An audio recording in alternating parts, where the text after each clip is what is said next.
Prepariamo le gocciole fatte in casa, più genuine e anche più buone.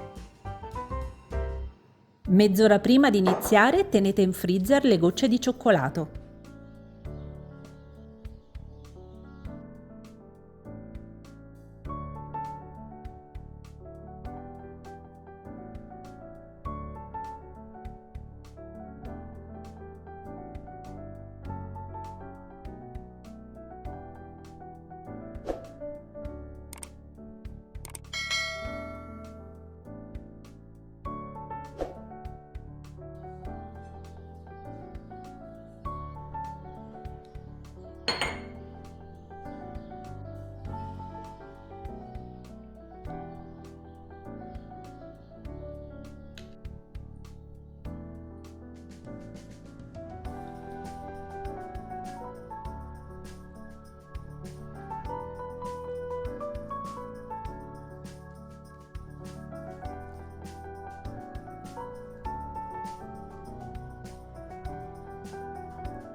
Ecco pronte le nostre gocciole, ideali per la prima colazione o per un dolce spuntino goloso e genuino. Le proverete anche voi? Fatemelo sapere nei commenti.